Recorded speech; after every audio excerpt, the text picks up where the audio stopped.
Sige, planado, ay,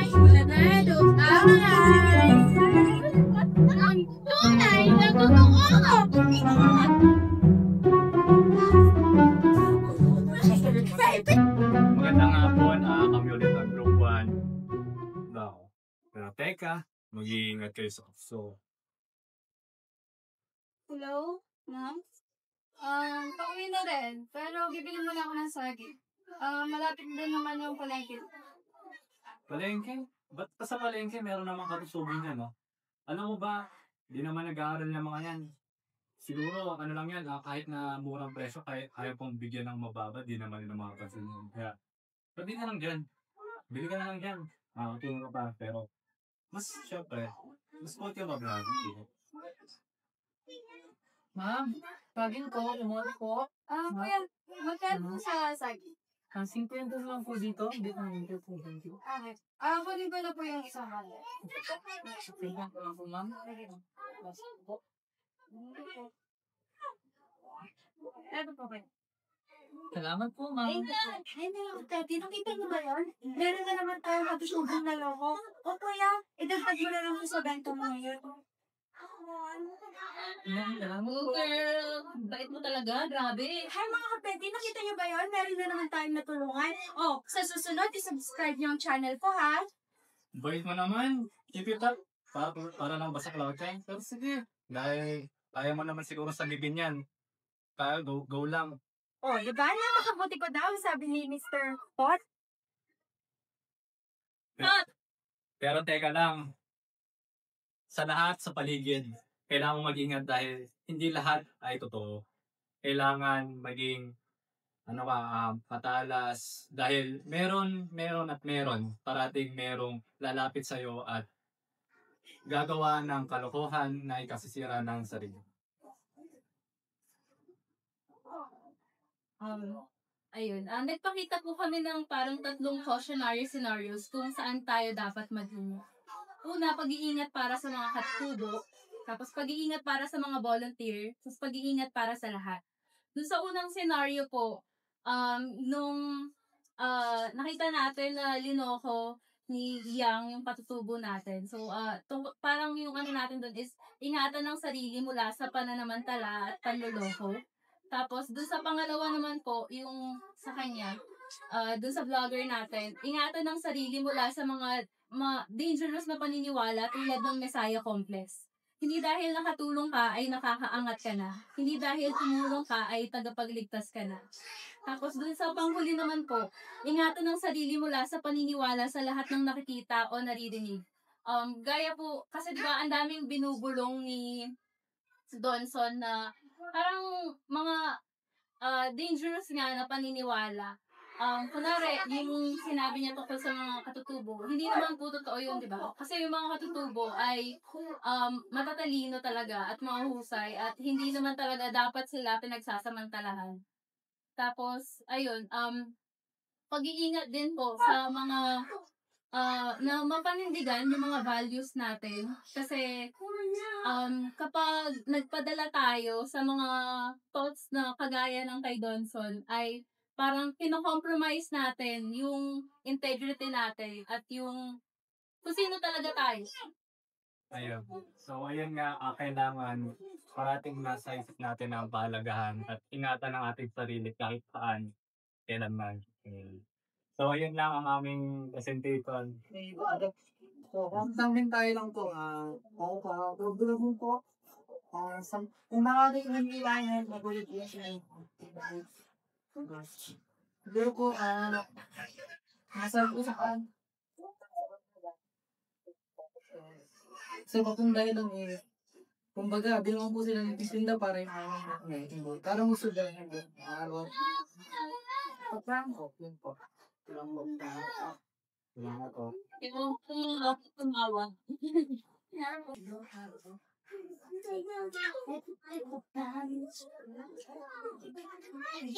Uy, sila.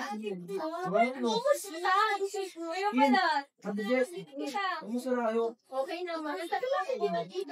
Testing pa lang. Parang ulit yung tita natin, yung sukumpa. Kaya ano, ito muna kayo. Gusto ko yun kayo dyan. Stress na po. Ay, sa bagal. Graduating po. Graduate ng... Kayo po. Sino na nga po? Uy, si Kuya Ian. Okay yan. Oo, kayo. Ayos lang naman. Teka natin kita. Oo nga eh. Mayaman na to. Parang yung sa lupa ng sa Hong ang tas kita natin. Ay, oo nga pala. Merong ipinadalang sulat yung dance ko kailangan. Gusto ko ba na sama-sama natin na basahin. Lagi ko nga yung dala. Hindi ko nga sa basa. Ay, hindi mo. Kumanda sila nanay. Saan kaya sila nanay? Sulat niya, hilit. Iba, ang tagal-tagal na nito. Gusto ko na basahin. Grabe naman yung lumot ngayon, ha? 10 taon na yung nakalipas. Sige, lapit kayo para... Yan. Ito ay liham galing sa Dayaman. Kumusta kayo? Kami, mabuti na. Patuloy na pinag-iingatan ang lahat ng mga naituro niyo. Patuloy na pinag-iayaman ang lahat ng iniwang niya. Marami na rin mga katutubo ang aming natulungan at gusto pa rin matuto. At karamihan sa mga batang inyong naturuan noon ay nakapagtapusan ng high school. Ang iba nga sa kanila ay nais ang magkolehiyo. Pagsusumikapan, kakayanin. Patuloy na pinag-iingatan ang binhi pinunla natin. Mag-ingat kayo palagi ha. Ingatan ninyo ang inyong mga sarili tulad ng pag-iingat ninyo sa amin. Mag-ingat kayo palagi dahil alam namin marami pa kayong nais matulungan. Pag-ingatan ang mga sarili dahil marami pa kayong laban na susuungin. Bisita ulit kayo sa Gayaman ha. Pagkwentuhan natin kung paano nyo kami tinuro ang ingatan ng aming mga pangarap, kultura, at tiwala sa sarili. Mag-ingat kayo. Ang ibig sabihin nito ay nais pa namin muli kayong makasama. Nagmamahal. Kaya. Kamiss ko ba? Nakakamiss yung yung tinda doon, yung tira nanay. Oo, wala yung kayo na yan. So, Ang mga ulit-ulit, ulit ng mga yun. Nakakamiss yung mga nanay nila. Pero, yung TikTok, kasi natado. oo, dahil Pero kaya ulit tayo makakabalik. Nakakamiss. Tara, balik commute. Tara, balik commute. Yay! Ito naman. So, ayun. Ang ginawa po namin pagtatanghal o yung settings, or yung nangyari po yung pagtatanghal namin sa hinaharap or siguro mga 5 taon mula ngayon, aksidente pong nagkita-kita ang mga dating volunteers ng Liwanag at Dunong. So, nagkaroon po sila ng maikling kumustahan hanggang may nakapagsabi na may ipinadala palang liham mula sa Gayaman. Yung liham po na yun ay naglalaman ng pangangamusta ng mga katutubo sa mga volunteers nila noon. Kinuwento sa liham na ang mga katutubong nanay at tatay na ang nagtuloy sa pagtuturo sa kanilang mga kapwa katutubo. Iniingatan pa rin nila ang kanilang kultura at ang mga natutunan mula sa tulong na suporta ng Liwanag at Dunong sa kanila noong sila pa ay simula pa lamang mag-aral. Patuloy na iingatan ang bihing sama-sama nilang aanihin. Tapos yung na-inspire po kami kasi kanina nung pumunta kami kay Tatay Nelson, tinanong po siya kung bukod sa math, ano yung paborito niyang subject kasi yung sinabi niya is gumawa ng liham kasi doon niya daw na ilalabas yung nais niya iparating, pagmamahal at pasasalamat sa mga taong importante sa kanya. So yun. So, ayan po, yung performance namin, liham ng Gayaman.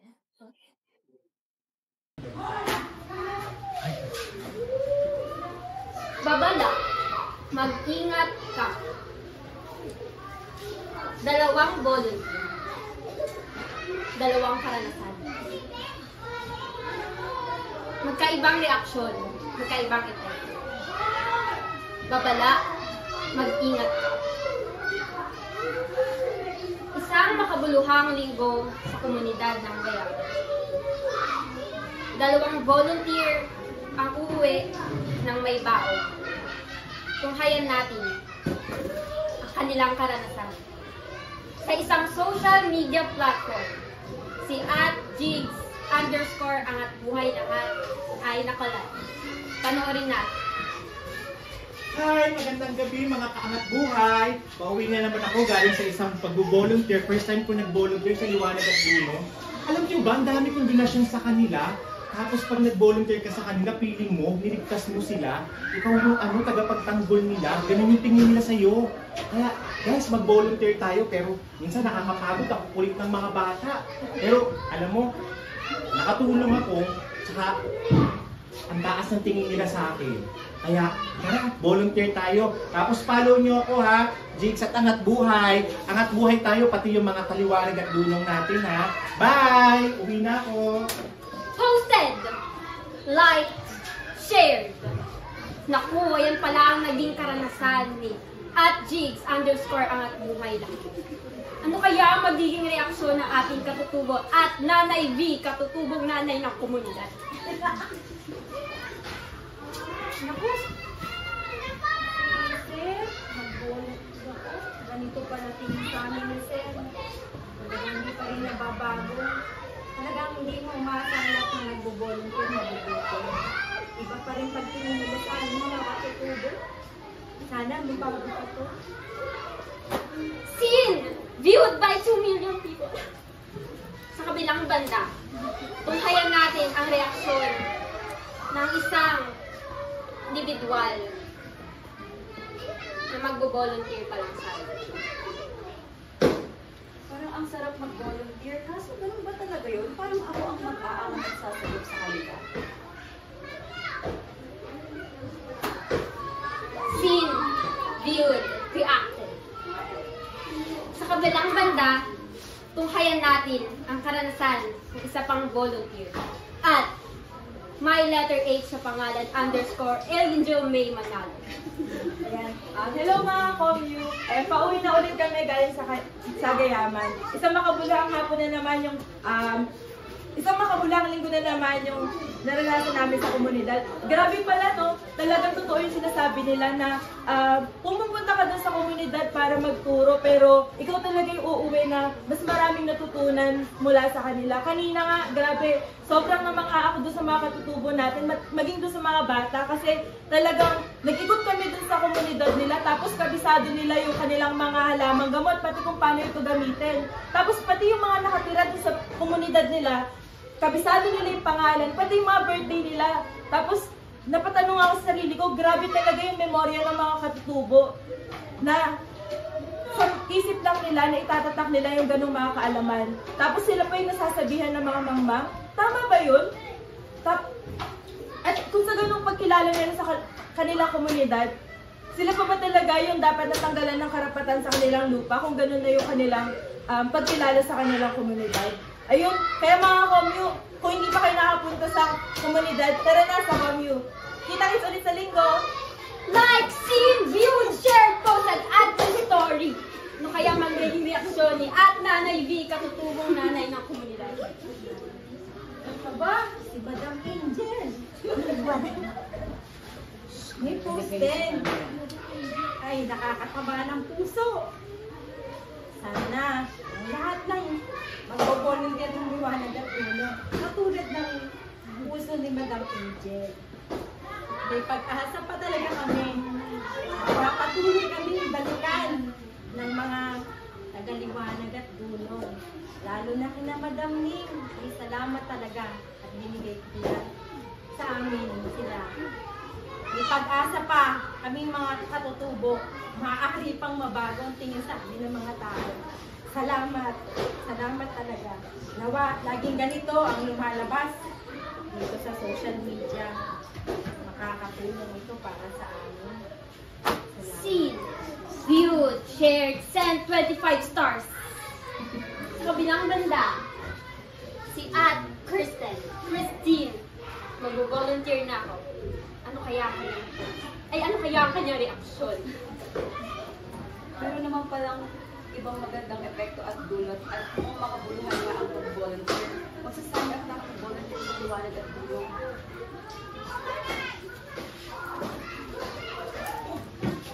Dalawang volunteer.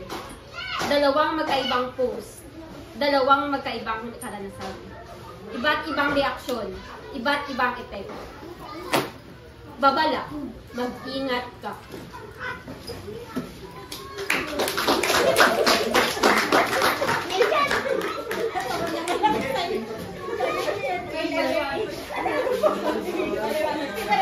Yun, parang, ayun, dadagdagan na lang po yung paliwanag. Yun yung gusto nga po namin maipakita. Yung pag-iingat talaga dun sa ating mga sinasabi, dun sa mga ginagawa natin. At syempre, kung ano talaga yung totoong layunin din natin sa ating pagbo-volunteer na sino ba talaga yung gusto natin paglingkuran, kung gusto ba talaga natin makikisa dun sa komunidad, or gusto lang natin din paglingkuran yung sarili natin, hangarin para ma-feel good tayo, ganyan. Or ma-feel natin na, ay, may ginawa akong tama. Or, yun.